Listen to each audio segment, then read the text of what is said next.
यह दो अश्विनी कुमार हमें प्राप्त है, उनका मैं अनादर कभी करता नहीं। तावना तृत्य नैवाहम, इसीलिए मुझे अन्य वैद्य के सलाह की जरूरत नहीं रहती है।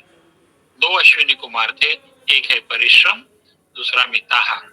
परिश्रम को हम सर्जन कह सकते हैं कि जैसे हम व्यायाम करते हैं, जैसे हम फिजिकल एक्सरसाइज करते हैं, वैसे रोज एंजियोप्लास्टी होती रहती है। मिताहार को हम फिजिशियन कह सकते हैं, क्योंकि मिताहार के कारण हम हमारे ब्लड शुगर, कोलेस्ट्रॉल मर्यादित रख सकते हैं।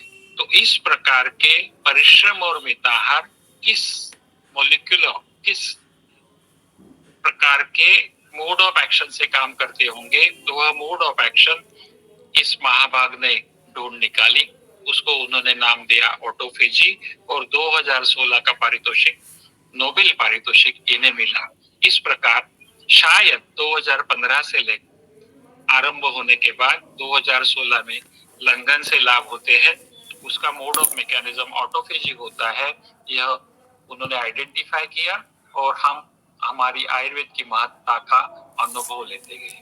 तो मित्रों, ये सब परिश्रम मिताहारो संस्कृत है, उसको बायोकेमिस्ट्री में ऑटोफेजी का नाम दिया गया, और यह ऑटोफेजी आज हमें इस श्लोक का अर्थ अधिक स्पष्टतया समझा देती है। इस ओर से हम थोड़ा सा लाइफ की ओर जाते हैं। ये लाइफ है, देखिए, मक्खी है, अन्न को ढूंढ रही है। वो पौधा है, वो भी अन्न को ढूंढ रहा है, और मिले हुए अन्न को हम किस प्रकार डील करते हैं, उसके ऊपर हमारा आयु निर्भर रहता है। तो यह हमारा जीवन है। जन्म से लेकर मृत्यु तक हम अन्न का सेवन करते हैं, और उस अन्न का सेवन करने के पश्चात प्राणाः प्राणभूताम अन्नम, हमारे प्राणियों का प्राण वास्तव में अन्न है, उसको हम किस प्रकार डील करते हैं, उसके ऊपर हमारा स्वास्थ्य या अस्वास्थ्य निर्भर रहता है। चरक संहिता, चरकस्तु चिकित्सिते हम कहते हैं। मित्रों, ध्यान देकर पढ़िए, यह विविधाशित पीतीय अध्याय का वाक्य है, काफी बड़ा लंबा वाक्य है। बट देन यदि आप यह वाक्य आज हृदयंगम कर लेते हैं, तो धीरे धीरे धीरे धीरे धीरे आप प्राणाभिसर वैद्य बनने के रास्ते पर चल पड़ते हैं। वाक्य में पढ़ता हूँ, इसका अर्थ भी हम देखेंगे, और यह किस प्रकार हमारे रोजाना के निदान पंचक में, चिकित्सा में किस प्रकार लाभ में आ सकता है, यह थोड़ा मैं आपके सामने स्पष्ट रखूंगा, ताकि लेक्चर के अंत तक all of you will be sure कि ये बायोकेमिस्ट्री का है। मैं पढ़ता हूँ, आप लोगों ने भी पढ़ा है। विविधम मशितम पीतम लीडम खादितम जंतोरितम अंतरग्नि संदुक्षित बलेन यथा स्वेन उष्मणा सम्यक विपच्यमानम कालवत् अनवस्थित सर्वधातुपाकम अनुपहत सर्वधातुष्म मारुत स्रोतः केवलम शरीरम उपचय बल वर्ण सुखायुषा योजयति शरीर धातुन ऊर्जयति च धातवो ही धात्वाहारा प्रकृति मनोवर्तन्ते। इस प्रकार की पंक्तियां हैं। हम एक एक पंक्ति देखेंगे और थोड़ा सा समझने का प्रयत्न करेंगे कि हम किस प्रकार ये समझा सकते हैं। देखिए, पहला भाग, विविधम अशितम पीतम लीढम खादितम। आहार भिन्न भिन्न प्रकार का होता है। यहाँ हम आयुर्वेद के अनुसार अशित, पीत, लीड, खादित आहार को, जो जंतोर हित में बेनिफिशियल फॉर द बॉडी है, गंदा नहीं है, विरुद्ध नहीं है, बल्कि हेल्दी है, जंतोर हित में, वह अंतरग्नि जब संदुक्षित होती है, पुनः एक बार, वह बेनिफिशियल अन्न अंतरग्नि जब संदुक्षित होती है, सारी धात्वग्नियां दीप्त होती है यथा स्वेन उष्मणा, और ठीक ढंग से वो अन्न पचन होता है, सम्यक विपच्यमान। देखिए ना, मुख से जाता है, गुद्द से बाहर है, एकदम सम्यक विपच्यमानम, इस प्रकार की परिस्थिति है। तो और यह सतत चलते रहता है। कालवत अनवस्थित सर्व धातु पाकम, यहां मैं आपका ध्यानाकर्षण करूंगा सर्व धातु पाकम शब्द से। सर्व धातु पाकम मेटाबॉलिज्म, जब हम बायोकेमिस्ट्री की पुस्तक पढ़ते हैं तो हम मेटाबॉलिज्म के बहुत चैप्टर्स पढ़ते हैं, carbohydrate metabolism, protein metabolism, fat metabolism etcetera etcetera. वह सर्वधातु पाक शब्द उस मेटाबॉलिज्म की ओर इंगित करता है और इस प्रकार हमें संस्कृत लाइन समझा लेनी है। तो जिसका शरीर सर्वधातुष्म मारुत स्रोता अनुपहत इस प्रकार है हेल्दी नॉर्मल बॉडी में, तो यह व्यक्ति इस प्रकार का अन्न वृद्धि के लिए, उपचय के लिए, बल वर्ण सुख के लिए, लाइफ के लिए और शरीर धातु में ऊर्जा प्राप्त करने के लिए केवलम शरीरम उपचय बल वर्ण सुखायुषा योजयति शरीर धातुन ऊर्जयति च। So growth, development, longevity, energy, ये सब बेनिफिशियल अन्न से मिलते हैं, प्रोवाइडेड हमारी अंतरग्नि अच्छी हो, सर्व धात्वग्नि अच्छी हो और वह व्यक्ति स्वस्थ हो। तो इस प्रकार का 4-5 लाइन में पंक्तियों में वर्णन किया है, ध्यान से देखिए। विविधम अशितम पीतम लीढ़म खादितम जंतोरितम अंतरग्नि संदुक्षित बलेन यथा स्वेन उष्मणा सम्यक विपच्यमानम कालवत् अनवस्थित सर्वधातु पाकम अनुपहत सर्वधातुष्म मारुत श्रुतः केवलम शरीरम उपचय बल वर्ण सुखायुषा योजयति शरीर धातुन ऊर्जयति च। धातुओं ही धात्वाहारा प्रकृति अनुवर्तन्ते, इस प्रकार पूर्व का धातु अगले धातु का आहार बनते हुए स्वास्थ्य को बनाए रखते हैं। मित्रों, आगे आने वाले 15 मिनट तक आपकी ये पंक्तियां हृदयंगम होनी चाहिए। यह काय चिकित्सा का मूल सिद्धांत है। यदि आप अग्नि का विचार करेंगे, अग्नि का स्वास्थ्य, अग्नि अच्छी तरह से मेंटेन करेंगे और अच्छी बेनिफिशियल हेल्दी हितकर आहार का सेवन करेंगे, तो आप उस अन्न को ठीक ठीक धातुपाक होगा जो आपके जीवन भर चालू रहेगा।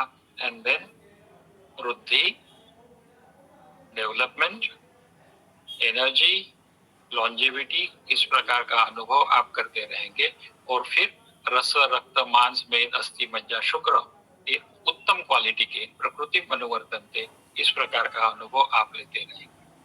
यह सारा विविधम अशितम पीतम लीढ़म खादितम से लेकर शरीर धातु ऊर्जयति तक का व्यापार एक एक सेल में होता है, शरीर के एक एक कोषाणु में होता है।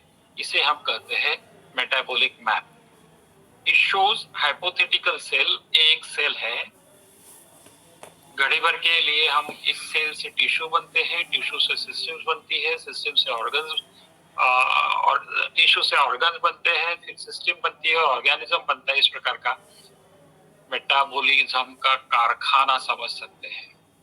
तो this picture is showing hypothetical cell in which the whole metabolism would gather many different sectorial metabolisms.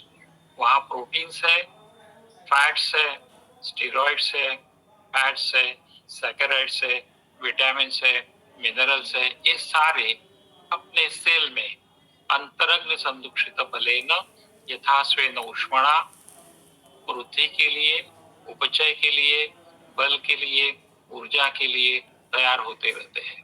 तो यह सेल में जो भी व्यापार हो रहे हैं, जिनको हम मेटाबॉलिज्म कहते हैं, वह अग्नि के कारण होते हैं। इसीलिए रोगाः सर्वेपि मंदेग्नो, इसीलिए काय चिकित्सा को कहते हैं काय अग्नि तस्य चिकित्सा काय चिकित्सा। तो ये आप चित्र कभी भी भूलेंगे नहीं। इस प्रकार का इस प्रकार की आशा मैं करता हूं। विविधम अशितम पीतम लीडम खादितम जंतोरितम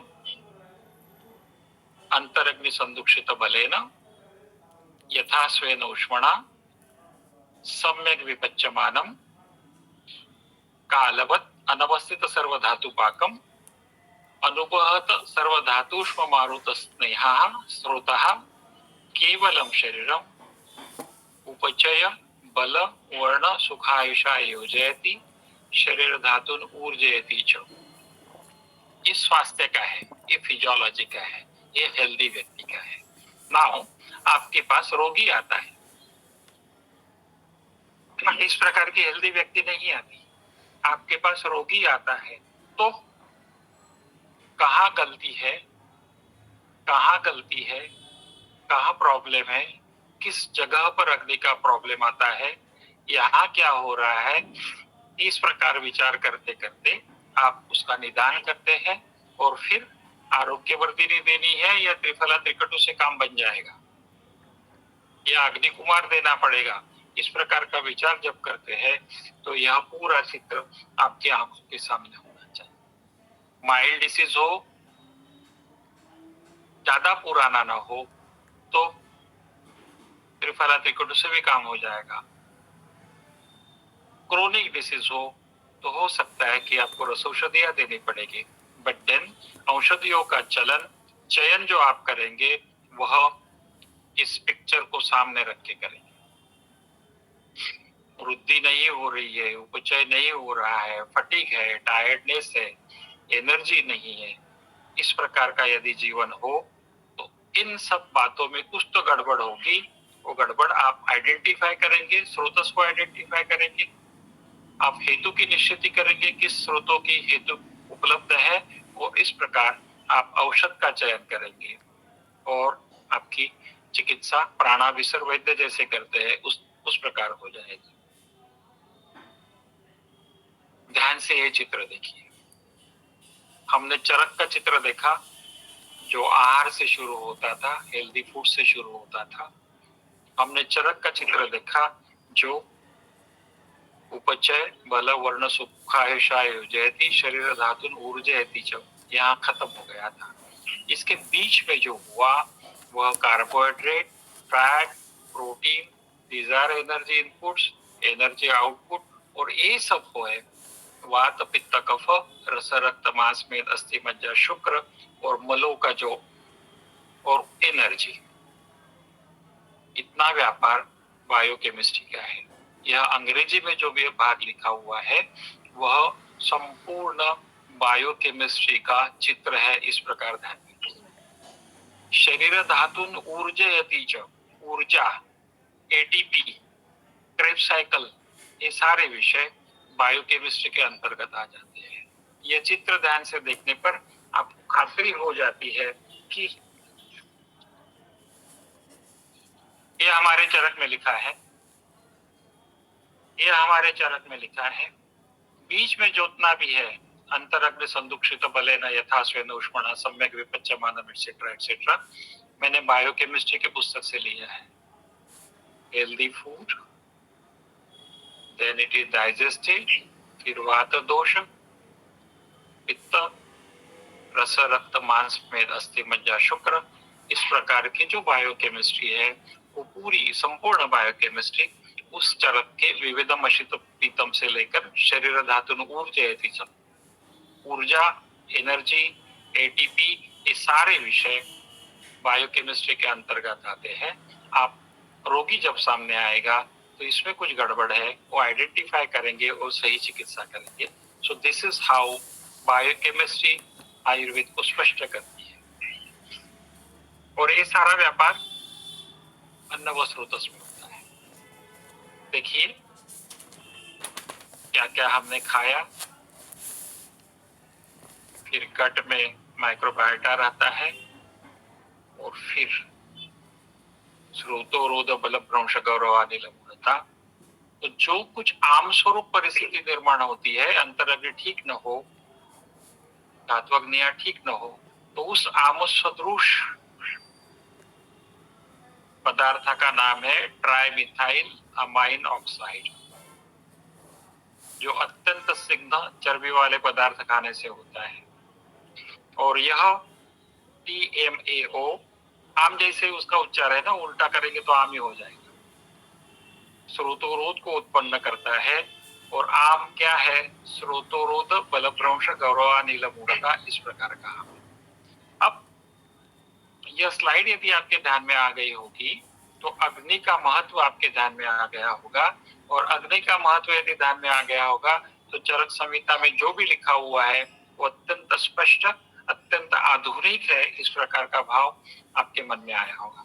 जैसे मैंने कहा, इस शब्द को हम उल्टा यदि पढ़ेंगे तो आम जैसे होता है, आम, ओम, आम कहेंगे। और वह अन्न व स्रोतस में होता है, उसकी निर्मिति के कारण अथेरोस्क्लेरोसिस होता है। ठीक, स्रोतोरोध होता है, बलभ्रंश होगा, गौरव अनिल मूढ़ता होगी, आलस्य अपत्यनिष्ठयो मल संगारो चिक्लमा, ये आम के लक्षण इस प्रकार हमें व्यक्त होते हैं। ये देखिए, हेतु है tobacco, alcohol, stress, viruses, H. pylori, red meat, high fat, grilled food, gamma radiation, इन सब से शरीर में आम की निर्मिति हो जाएगी। ये उल्टा पड़ी है, आम की निर्मिति हो जाएगी और फिर उससे न्यूक्लियर फैक्टर कैपा भी एक्टिवेट हो जाएगा, जिससे ज्वर, inflammation, proliferation, invasion, angiogenesis, metastasis, इस प्रकार की कई प्रकार की संप्राप्तियां होती जाएगी, जिसका अंत chronic diseases like diabetes, colitis, IBD, obesity, Crohn disease, asthma, cancer आदि सब विकार हो जाएंगे। इन रोगों को यदि हमें चिकित्सा करना है तो यह उत्पन्न होने नहीं देना है।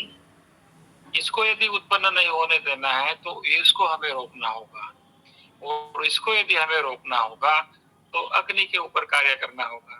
इस प्रकार का समझ, इस प्रकार का ज्ञान हमें केवल विविधमशितम से शरीर धातु ऊर्जा का हो जाता है, जो बायोकेमिस्ट्री से हमें ज्ञात होता है कि इस प्रकार होता है। अब देखिए ना, ये आम महास्रोतोस में हुआ, फिर आम के लक्षण होते, दीर्घ काल तक चलते रहेंगे तो काफी क्रोनिक बीमारियां होती जाएंगी। सर्व रोग प्रशमनी, आरोग्यवर्धिनी, दीपनी, पाचनी, स्रोतोरोध विभूषणी, ठीक है। उस आरोग्यवर्धिनी या आयुर्वेदिक मेडिसिन इस न्यूक्लियर फैक्टर कैपा वे पे काम करेंगे। एंटीऑक्सीडेंट होगा, एंटी इंफ्लेमेटरी एक्शन होगी, एंटी थ्रोम्बोटिक होगी, प्रोफ्राइबिनोलाइटिक होगी, एंटी एथेरोस्क्लेरोटिक होगी। बहुनात्र के मुक्तेन सर्व रोगेषु शस्यते, इस प्रकार की आरोग्यवर्धिनी सब रोगों में प्रशस्त है, इसीलिए उसको आरोग्यवर्धिनी कहते हैं। यह आरोग्यवर्धिनी का कार्बोकत्व है, वह इस प्रकार बायोकेमिस्ट्री के नॉलेज से हमें आज अवगत होता है। ठीक है, तो इस ढंग से हमें आयुर्वेद सीखना है। तो हम अन्न का ठीक ढंग से उपयोग करेंगे। यदि अन्न का ठीक ढंग से उपयोग होता है, मलमूत्र का विसर्जन ठीक होता है, तो यह जो स्ट्रगल है, जो सर्वाइवल के लिए आवश्यक है, यह जो आयु है, हम स्वस्थ रखेंगे। देखिए, लाइफ पुस्तकों के टाइटल है मित्रों, ये लाइफ है, मक्खी, प्लांट लाइफ है। यह लाइफ माइटोकॉन्ड्रिया के कारण चलता है, और माइटोकॉन्ड्रिया की थोड़ी सी भी जानकारी यदि आप रखते होंगे तो माइटोकॉन्ड्रिया में एनर्जी उत्पन्न होती है, शरीर धातुन ऊर्जयति च, तो वह लाइफ माइटोकॉन्ड्रिया के कारण है। और the epic story of mitochondria, आगे की स्लाइड देखेंगे। Mitochondria and the future of medicine, the key to understanding disease, chronic illness, aging and life itself. अग्नि, काय नाम अग्नि, तस्य चिकित्सा काय चिकित्सा, वह अग्नि, वह एनर्जी प्राधान्य रूपेण माइटोकॉन्ड्रिया में होती है और वही फ्यूचर ऑफ मेडिसिन है। यदि हमें रोग समझने हैं, यदि हमें क्रोनिक इलनेस समझना है, यदि हमें जरा समझनी है, यदि हमें लाइफ समझना है, तो इस प्रकार का आधुनिक वैद्य यहाँ तक पहुंच गया है, जिसका अर्थ है आधुनिक वैद्य आयुर्वेद बन रहा है। इस प्रकार की धारणा आप आज से कर लीजिए ताकि आपकी चिकित्सा में इस ज्ञान का उपयोग होगा। कुछ स्लाइड्स काफी अच्छी है। Mitochondrial medicine volume 1, mitochondrial medicine volume 2। इसका सब टाइटल है प्रोबिंग माइटोकॉन्ड्रियल फंक्शन। जब रोगी आपके सामने आता है और जब आप निदान करते हैं, तब आप क्या करते हो? आधुनिक भाषा की लैंग्वेज में, आयुर्वेद की लैंग्वेज में, आप माइटोकॉन्ड्रियल फंक्शन प्रोब कर रहे हो। और जब आप ट्रीटमेंट लेते हो, तब आप क्या कर रहे हैं? Manipulating mitochondrial function. वह त्रिफला, वह त्रिकटु, वह आरोग्यवर्धिनी, वह त्रिभुवन कीर्ति, वह च्यवनप्राश आदि मेडिसिन माइटोकॉन्ड्रियल फंक्शन को मैनिपुलेट करते हैं और आप रोग मुक्त रोगी को करते हैं। ठीक है, इस प्रकार का mitochondrial medicine. Look at the names, mitochondrial medicine और काय नाम अग्नि तस्य चिकित्सा। ये टाइटल देखिए, ये तो आधुनिकों ने लिखी हुई पुस्तकें हैं, ये तो वैद्य जी ने लिखी हुई पुस्तक है, जिसमें वो लिखते हैं ayurvedic medicine is basically mitochondrial medicine. Volume 1, शायद इस पुस्तक के 3 वॉल्यूम्स हैं। Mitochondria are hubs of cellular biochemistry, mitochondria are hubs of काय व्यापार, अग्नि व्यापार। इस प्रकार से आप इसको संस्कृत, हिंदी, मराठी में समझ सकते हैं। माइटोकॉन्ड्रिया आर हब्स ऑफ अग्नि व्यापार, और वही Ayurvedic medicine is basically mitochondrial medicine. इस प्रकार के 3 वॉल्यूम्स है। विविधम शीतम पीतम से लेकर माइटोकॉन्ड्रियल मेडिसिन तक हम आ गए, और बीच में जो रास्ता था अंगारो शल्यो भाषा विरुद्ध, इस प्रकार का यह मार्गक्रमण करते हुए हमने विषय समझ लिया है कि बायोकेमिस्ट्री आयुर्वेद के प्रिंसिपल्स को स्पष्ट करता है। हमें कुएं के नीचे बैठ के रहना नहीं चाहिए, क्योंकि वहां से दिखने वाला अनादि अनंत शाश्वत अपरंपार आयुर्वेद इतना ही दिखेगा। तो he who sits at the bottom of the well to contemplate the sky will find it very small. इस कुएं से बाहर आना पड़ेगा ताकि वास्तविक अनादि अनंत अपरंपार आयुर्वेद का बोध हमें होगा। उसके लिए अध्ययन करना पड़ेगा। शास्त्रम ज्योति ही प्रकाशार्थम, दर्शनम बुद्धिरात्मनः, विषक्ताभ्याम सुयुक्ताभ्याम चिकित्सन्ना परद्धति। इतने स्लाइड से इतना सब सुन लेने के बाद हमें ज्ञात हो जाता है कि ये सही में आधुनिक शास्त्र, आधुनिक विज्ञान आयुर्वेद के प्राचीन सिद्धांतों को सही ढंग से हमें सिखा रहे, सही ढंग से हमारे पास। देखिए ना, लवण के अतियोग से क्या क्या होता है। चरक सूत्र 26-42 का सूत्र। और यह जो लिखा हुआ है, the risk of progression of gastric cancer varies and is related to host and pathogen factors, high salt intake, the consumption of pickled foods and diets low in antioxidants are dietary cofactors. ठीक है, तो विविध प्रकार के रोगों के लिए लवण का अतियोग बताया गया है। और आधुनिक वैद्यक 2023 फरवरी, माने 1 साल पहले का आर्टिकल है, जिसमें बताया गया है कि अति लवण के सेवन से ये विकार उत्पन्न होते हैं। सो ये एंशिएंट इंसाइट है, 3-4 हजार साल पहले लिखी हुई। ये मॉडर्न डिस्कवरी है जो 2023 में हमें प्राप्त हो रही है, और वो प्रूव कर रही है कि संस्कृत में जो भी कुछ लिखा है वह सत्य है। इस प्रकार का अध्ययन आपको करना चाहिए। देखिए ना, हरित संहिता का सादा श्लोक है, सिंपल श्लोक है। जिसका अर्थ हम सही ढंग से जानते हैं कि परिश्रम और मिताहार से हमें स्वास्थ्य के लाभ मिलते हैं। उसका मोड ऑफ मैकेनिज्म जिसने ढूंढ के निकाला, उसने उसको नाम दिया फॉर्मेसिस और ऑटोफेजी। सुबह मॉर्निंग वॉक के लिए जाइए तो आप आपके शरीर को, आपके बायोलॉजी को, आपके लाइफ को माइल्ड स्ट्रेस देते हो, जिससे ऑटोफेजी बढ़ती है, जिसके लिए 2016 में नोबेल प्राइज मिला, जिससे एक स्टेट उत्पन्न होती है जो स्ट्रेस का रेजिस्टेंस करती है और सेल को सर्वाइवल के लिए मदद करती है। और इस प्रकार लंघने न क्षयम नीते दोषे संदुक्षिते अनले, इस प्रकार का उपयोग आप केवल उस माइल्ड स्ट्रेस जो सुबह आप वॉक करते हैं उससे उत्पन्न होता है।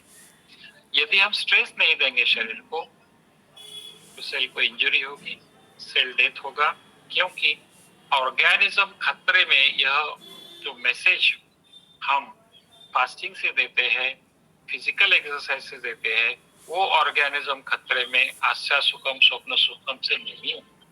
और आस्या सुखम स्वप्न सुखम चालू रहेगा तो ओबेसिटी है, डायबिटीज है, कैंसर है, कहते होते जाएगा। इसीलिए ये आयुर्वेद है कि आधुनिक वैद्य की बायोकेमिस्ट्री है। तो इस प्रकार के बायोकेमिस्ट्री को सीख लेने के पश्चात हम इस श्लोक का अर्थ आज की भाषा में बता सकते हैं। और इस प्रकार से यदि हम कम्युनिकेट करेंगे तो यह विज्ञान ग्लोबल होते जा रहा है। इसीलिए हमें भी इस प्रकार से चरक सुश्रुत वाग्भट में लिखा हुआ आयुर्वेद लाइफस्टाइल मेडिसिन के नाम से आधुनिक पुस्तकों में आ रहा है। और आज ये 2022 की बुक है। टाइटल देखिए, द ओरिजिनल प्रिस्क्रिप्शन। और ये जड़ी बूटी है। कहां से कहां आयुर्वेद आया? आयुर्वेद आधुनिकों ने उसको लाइफस्टाइल मेडिसिन समझा और इस ढंग से समझ लिया बायोकेमिस्ट्री के रूप से। और आज उनकी इतनी हिम्मत हो जाती है कि जब पुस्तक लिखते हैं तो उसका नाम वो देते हैं द ओरिजिनल प्रिस्क्रिप्शन। और द ओरिजिनल प्रिस्क्रिप्शन के बुक के कवर के यहाँ आप लोग जड़ी बूटी देखते हैं। तो हम यहाँ से 2023 यहाँ तक आ गए हैं। What is that original prescription? How the latest scientific discoveries can help you leverage the power of lifestyle medicine. यहाँ हम ये कह सकते हैं कि बायोकेमिस्ट्री हमें आयुर्वेद समझाने के लिए मदद कर रही है। और वो बायोकेमिस्ट्री विविधम अशितम पीतम लीडम खादितम जंतुरहितम अंतरग्नि संदुक्षित बलेन यथास्वेन उष्मणा सम्यक विपच्यमानम अनवस्थित सर्वधातु पाकम अनुपहत सर्वधातुष्म मारुत स्रोताः केवलम शरीरम उपचय बल वर्ण सुखायुषा योजयति शरीर धातुन ऊर्जयति च। तो यहाँ के ग्रंथों में जो विदित है वो इससे इस ढंग से समझने के पश्चात, बायोकेमिस्ट्री की मदद से समझने के पश्चात हमें आयुर्वेद ओरिजिनल प्रिस्क्रिप्शन था और वह आधुनिक की भाषा में भी हम व्यक्त कर सकते हैं। कुछ स्लाइड दिखाते हुए मैं खत्म करना चाहता हूँ। Emerging anti ageing strategies, emerging रसायन चिकित्साएं। Metformin enhances resilience via hormesis. Hormesis का सिंपल भाषा में अर्थ है poisons in small doses are medicinal. Publish कहाँ कब हुआ है? 2021 में। मेटफॉर्मिन क्या है? आधुनिक प्रमेह की, मधुमेह की औषध। कुर्कुमिन क्या है? हरिद्रा प्रमेह हरण। वो क्या लिखते हैं दूसरे आर्टिकल में जो पब्लिश हुआ है 2020 में। तो यह 2021 में पब्लिश है एंटी एजिंग। यह 2020 में पब्लिश है। उसका टाइटल है curcumin the multifactorial hormetic agent mediates an intricate crosstalk between mitochondrial turnover, autophagy and apoptosis. दोनों आर्टिकल्स के टाइटल को पढ़िए, समझिए। एक 2022 में लिखा हुआ है, एक 2021 में लिखा हुआ है। हरिद्रा प्रमेय हराणाम, मेटफॉर्मिन प्रमेय हराणाम, आधुनिकों की भाषा में, ठीक है। और दोनों फॉर्मेटिक है, दोनों फॉर्मेटिक है। Curcuma longa is the best anti diabetic as per Charaka संहिता। और इस प्रकार जब हम हरिद्रा प्रमेय हराणाम का अर्थ आधुनिक बायोकेमिस्ट्री के सहारे समझ लेते हैं, तो वो बायोकेमिस्ट्री विज्ञान है, और वह विज्ञान हमें आयुर्वेद समझने के लिए, अनरावल करने के लिए मदद कर रहा है। इस प्रकार का हम समझ सकते हैं। ये दो टाइटल से आपको ध्यान में आ गया। देखिए, एक्सरसाइज एंड फास्टिंग, परिश्रम, व्यायाम, अनुलंघन, फिर त्रिफला त्रिकटु आदि, ये सारे सिस्टम को चैलेंज करते हैं। और उस चैलेंज को फेस करने के लिए जो शरीर में प्रतिक्रिया उमटती है, आती है, उससे हम स्वास्थ्य प्राप्त करते हैं। यह आयुर्वेद करता है, ठीक है। देखिए, anti ageing pharmacology 2023, chapter 4, metformin. The endless beauty of metformin, does it also protect from skin ageing? और फिर स्किन एजिंग आप समझेंगे,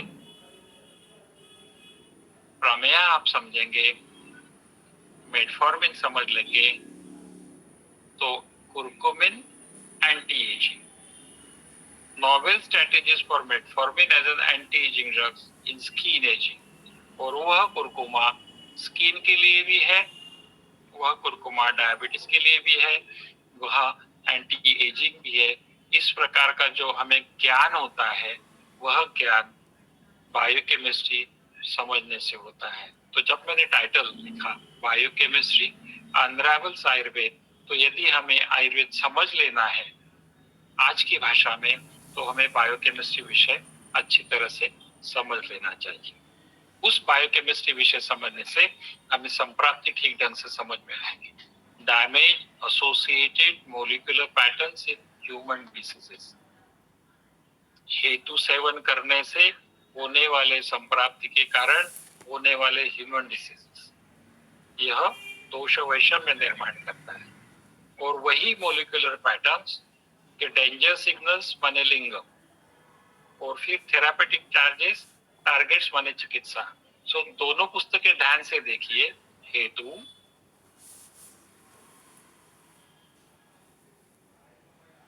लिंग और औषध। सूत्रम शाश्वतम पुण्यम बहुदेयम पितामह, पितामह ने जो जाना था वही आधुनिक के भाषा में इस प्रकार आज व्यक्त हो रहा है। Damage associated molecular patterns in human diseases, हेतु से संप्राप्ति और फिर रोगोत्पत्ति, और उसको ठीक करने के लिए हमें हेतु जान लेने चाहिए। जैसे हेतु जान लेंगे वैसे थेरापेटिक टारगेट्स भी ध्यान में आ जाएंगे और हम प्रिस्क्राइब करेंगे, और फिर आयुर्वेद की हम शुद्ध चिकित्सा करेंगे।